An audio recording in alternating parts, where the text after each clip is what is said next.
I'm Alexander Pizzo, and this is Elevate Your Worth. Elevate Your Worth is an empowering podcast and YouTube show. I'll engage with individuals who have wholeheartedly pursued their passion, often against the odds, and have carved out their unique paths to success. Leveraging my diverse background in sports, corporate leadership, entrepreneurship, and design, I look forward to helping individuals tell their story that may never have been heard before. We're talking about stock. We're talking about ways to avoid the pagan holidays.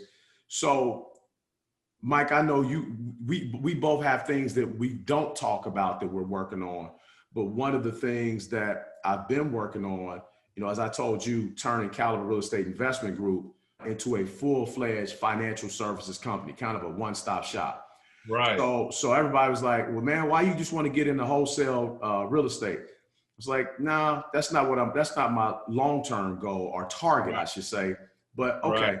So then what we did was, we applied to the IRS and we purchased a tax company, Yolanda and I. Right. So I'm excited about that, but here's why I bring that up. So I was having a conversation with a guy and he said, why would you want to do taxes? And I said, well, why wouldn't I want to do taxes? I said, because two things that are guaranteed, you got to pay taxes and we're going to perish, right? You're exactly right. And he said, I didn't look at it that way. I said, let me give you a different perspective. I said, when you look at from a tax perspective, and let's talk a little corporate talk, Mike, Q1, Q2, Q3, Q4, right? Right. Most companies are trying to figure out a way to do what in Q1, how to ramp up, right?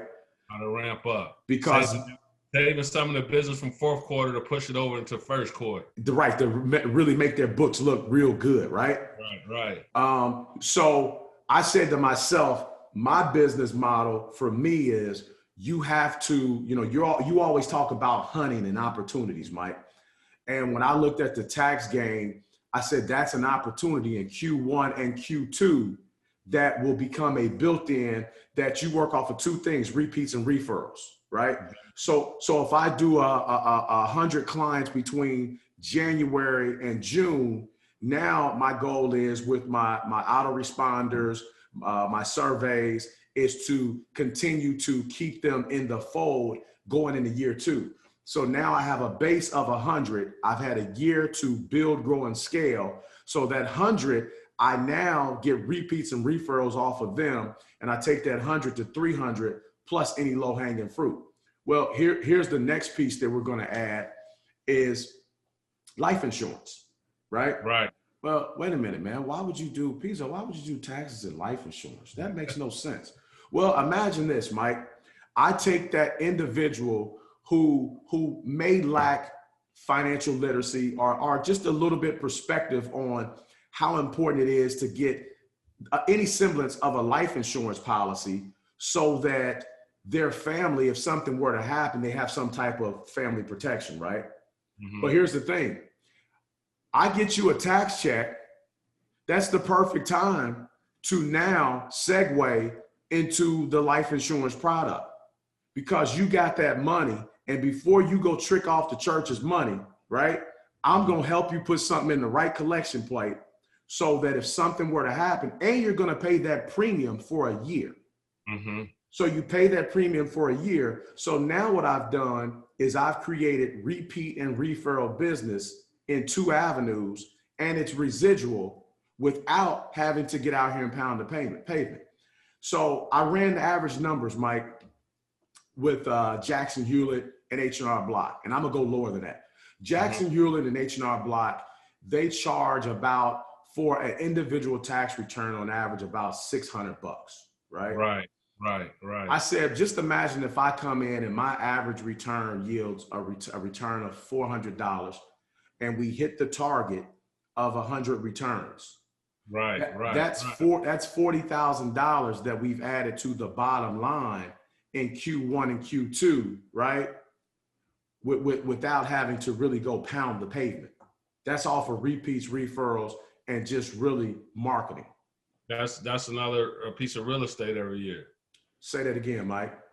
Another down payment for another piece of real estate every year. Or buy into more stock, more shares of stock. Right. Either way, I can buy into another business, right? Yeah. And see, so sometimes we have to really, before we present something, we have to really sit back, use a guy like Mike Smith, say, hey, man, what do you think about this? Talk to guys like Brian Walk offline, say, hey, man, what do you think about this? And, we always talk about working in silence. So I say this, that the more that you're willing to give, the more you're going to receive. It's like the boomerang effect. Right. The more that you throw out in the universe, the more that's going to come back to you. And these gifts, Mike, that you and I are receiving and blessings, I hate to say it, but some people think it's because we're just out here grinding and working hard. No, right. we're working smart, but we're okay with giving to others. Right. And the giving a lot of times is in the form of knowledge, and selling insurance and all that. Yeah, you're making money off of it, but you're also offering somebody who does not have and could use and benefit from an opportunity to protect their family and pass on some generational wealth. So there's nothing wrong with that.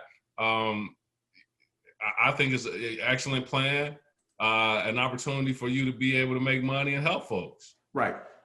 And I always say that the money's going to come, right? Because, guys like yourself and me, I'm going to always run it by people who I trust from a business with their business acumen, and they're going to help me scale it. So the money is just that's part of the territory, right? Right. But it's more of how do you put the plan together? And then, someone said, well, how do you get 1,000? How do you get 100 clients from January to June? Well, I'm going to give $100 referral for anybody that sends me somebody that I do their taxes. Right. And then when they get to 10, I'm going to pay them $150. Right. Wait a minute. And you know what? There's because I'm in banking, we work with a lot of different industries and companies. So there's a Liberty Tax place here locally here, as you know, in Cincinnati, Norwood. And they cater to almost 100% Hispanic customers. And man, they give as little as $5 for a referral, and man, it'd be lines out the door. You'd be amazed, right? Is that? You'd be amazed, right, with the line, right? All tax season for $5, it's a line out the door, man. $5 referral. $5 referral fee. That's what they get. Man, boy, that's phenomenal. But these are great tips and pointers and things to discuss because, I say that for everyone when we're putting in the work. I say plan the work and work the plan. Right. We oftentimes, Mike, we bog our mind down with just the planning process. And the planning sometimes is what stops us from getting to execution and getting to our end game because we're so caught up in the work that it's going to take to get it done. But once you get it done, another piece that we added to the company was the fact that we wanted to go from wholesale to be able to actually broker loans from a standpoint of from a real estate standpoint. Right. Mike, man, you've been behind a lot of huge projects that if you just stay patient, man, keep your head down, good things will come. Yeah, you're right. And sometimes it's patient, man, especially in real estate, man. I mean, it could take a while. It could take 1-2 years. If you're doing a development, it might take 3 years. But, there was a saying by Abraham Lincoln, I think it was, is that if I had 2 hours to chop down a tree, I would spend the first hour sharpening my axe. So you got to make sure everything is ready before, so that way you don't start chopping down the tree. You got to stop and go sharpen that axe again. It's going to take you 3 hours now. Right. So I think a lot of younger people, because I've got an investment group with some younger folks, and I think because things are not happening at the pace that they want things to happen, they get kind of like, their focus goes a little, kind of veers away. But I'm saying, man, you got to stay the course, man. You got to stay the course. It's crazy. This is silly, but it's funny. When I was a kid, I went to watch Star Wars, and it's a scene where one of the pilots from the good side was going and was getting ready to shoot down at the bad side or whatever it was, and he was getting shot at, and the guy he was talking to over the mic kept saying, "Stay on target, stay on target." Right. Don't veer from the target. You got to stay on. So he stayed on target and he actually shot it and blew it up. But the thing is, as things gonna come past you, you're gonna be getting shot at. You got to stay focused and stay on target, and it'll happen. And it's funny. That's why I always say, Mike, reach your target, not your goal. You right. know, yeah. And it's funny you said that about the youngsters want it right now, right? That instant gratification. Right. I refer to it as the microwave syndrome. And here's, let me tell you what I mean by that, Mike. So, growing up, we used to have a Frisch's Big Boy over on Central Parkway, right? Yeah. And myself and my lovely, three aunts plus my mom at that time, because the oldest was out of the house, and my uncle, right? So there were, I don't know, Darlene, you could put it in the chat. There were probably about 7 or 8 of us that lived between an upstairs and a downstairs in the house, right? And now that I look back on it, Mike, what should have been, I think, like the dining room or the living room was my bedroom. And my mom's bedroom was what you should walk in as kind of like the sitting room, right? Right. You know what I'm saying? So if somebody had to use the bathroom, they got to go through my mom's bedroom, through the hall, through my bedroom, which should have been the dining room, into the kitchen. So you get where I'm going. But we didn't throw leftovers away, Mike. So let's say, for instance, we went to Frisch's, right? We got that big boy joint, right? For people that don't know from Cincinnati that aren't, I no longer eat meat, but back then you get that big boy. It was 2 patties on that joint. They used that tartar sauce on there with the little sprinkles of lettuce, and it was nice. It was nice, right? So I would eat half of mine and wrap the other in foil. And here's why: because we in our tiny kitchen, right? My grandmother had like a hot plate / like a little oven you could stick, little toaster oven. Right. And then, or I could just go hit that dial, Mike, and turn that joint to like 325 and let him heat up, right? Let him slow cook. And I just go ahead and sit that sandwich in there, sit at the table, have a little conversation. It took longer, but it tastes better. The end result was better.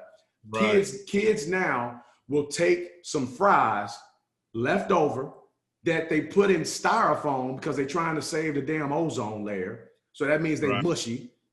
Right. Stick them in the mic, put 45 seconds on, take them out, and just stick rubber in their mouth. One, it's not as healthy. Two, it's not going to have the same texture, but you get it quicker. That's why I call it the microwave syndrome. Everybody wants that instant gratification. Yep. Even when you hear them say, Mike, because your day's gonna come when they say Mike Smith, he's an overnight success in the financial and the business banking industry. Right. And I'm gonna be looking at that if I didn't get an invite and be like, hey, y'all know what the hell y'all talking about. Mike been doing this for 30 plus years. Right. But it sounds good, right? Yeah. It sounds good. It makes the people reporting it sound better. Oh yeah. Hyperbole and sensationalism always sells the narrative. Right. But like you said, going back to Star Wars, man, keep your head down. Stay focused on your target. For me, the older I get, man, control and being at peace is more valuable than most things. I'm tired of working for somebody. I'm tired of making somebody else money. So my focus is trying to take this money and put it to where I can make some things happen for me going forward, and I can relax a little bit. You know what I mean? My wife and I started a new little LLC for something we started for we're getting ready to do, and we named it Surf's Good. Because when people call us, they don't ask us what we're doing. We're going to blah, blah, blah. The surf is good. Hey, I like that, man. I like that. I would like to see people start a goal or starting some type of business, start an LLC, put it out there. And then if it takes you all year to figure it out, to make it happen, that's okay. Go ahead and do that. Go ahead and do it. But, if you take those steps and you put it out there, then you're going to make it happen. It's like going to the gym. Most people go to the gym and they pay because they feel like if I pay, I'll go. Right. If you start it and you put it out there, then you'll do it. Figure something out and stick with it. My And your kids, incorporate your kids into it. That's right. My first, well, before I go to my next thought, the next time for anybody on the call that eats Chinese food or anything like that, and you go pick it up, the next time you go and it's during a holiday or during the summer, watch and see who's in there. Their kids are normally sitting at the front table, working on their summer homework, and then once they complete that, they put them behind the cash register. Yeah, we're giving you the skills to go on and be a doctor or to be a scientist or a chemist, right? But also you're going to know how to run the family business. Exactly. And you know what? That's powerful. That's powerful. Yeah. So one of the things I like to say to everybody, man, is save to invest, not to spend. I hear a lot of people saying, I'm saving up for a new car. I'm saving up for X, Y, and Z. And we're saving up for liabilities, not assets. Right. Save to invest. Because if you do that, you're going to always stay ahead of the trend from a standpoint of your money is going somewhere where it's bringing you a return on investment and some value, right? A value proposition. You'll make money in the investment probably than you will from the bank. That's right. Another thing I would tell everybody is I'm huge on either start you an Acorn account or start you a stock account. I started an individual stock account back in 2018. I started an Acorn in 2019. Right. October of 2019. And since October of 2019, I've put over $3,100 in an Acorn account. And I started out just by $5 a week plus the roundups, Mike. Then I challenged myself, let's go to 20, 25 now, let's go to 50. But my point is, it's money you don't even think about. And it's changed and it's going away. And the fact that I've been able to do that, who knows? I can act as my own 5 people. And in 3 to 4 years, now I got 25,000 there away from other stuff that I don't need to touch. And I can say, you know what, how can I leverage this to borrow some money at a bank to go make something else happen for me and my family. Right. So the 2 things I would say do. Oh, and so this is something Mike taught me, and hope you don't mind if I bring this up. Learn to use your stock account as a savings vehicle. All right, what do you mean by that, P? Well, if I take $5,000 and I put that $5,000 into the bank, even if it's a money market, I'm going to get less than 1% return on my money. If I take that same $5,000 and spread it out and invest it in a stock portfolio, right? Even if I buy, what's the BY? Give it to me, Mike. BYFC. If I buy BYFC, right? BYFC that right now is at 170 a share. If it goes to $2 a share, right? Or if it goes to $2.50 a share, I've already accrued more on my money than I would putting that $5,000 in the money market, right? So exactly. Hold on, Mike. Miss Shirley said, what should a person over 65 years invest in? I love that question. You want to be very conservative with your portfolio because you really can't afford to lose. So, somebody that's conservative like Procter & Gamble, somebody that makes consumer products that every single person uses, maybe depending on an annuity, making sure it's the right type of annuity. I don't think you're ever too old to invest in real estate that you can get the right real estate and get an income from. So it just depends on what your total, you need somebody to look at your total package, what your total situation is. Yeah. And what I wrote down, Mike, 3 things I wrote down was a fixed annuity, not a variable. Right. Make sure you read all the fine print as to the out clause and IRA. And then even if you do, I wouldn't do stock. I would probably do a mutual fund. And in doing a mutual fund, I would do something that is highly conservative, a mixture of, mutual fund, some bonds, things of that nature. Things that with the touch of a button, you can put your finger on it. Right. And remember, when the economy does bad, bonds do better. There you go. So it's the reverse of what stocks do. So you're right, a good mutual fund would work. It would definitely work. Yeah, and listen, we're not necessarily financial advisors, but we're guys that work in that financial space, and that's pretty much what we would give you. I would look at those annuities, an IRA, mutual fund, and bonds. And like Mike said, you're never too old for real estate. But if I was going to do real estate at 65 or older, it would be in a REIT, a real estate investment trust. So, prime example. When you looked at Simon Properties, Mike, real estate investment trust it may be someone that needs money to help fund their process in terms of, Simon's building new projects or whatever. We know the way that they've been able to scale their business and the way that with their success rate and ROI, return on investment, that would potentially be a good real estate investment trust to put some money into, because you're going to get that back. And quarterly, imagine you get to a point, let's say you got 100 shares of it, Ms. Jordan, and you start getting a dividend. You get a dividend every quarter. Yep. My grandmother used to call that the blind check. She said, you get a dividend every quarter. Remember, the most important thing in retirement is income.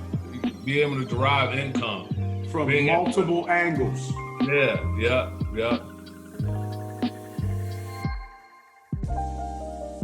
For more episodes of Elevate Your Worth, please like, comment, and subscribe to our YouTube channel, and follow I Am Alexander Pizzo on all social media platforms.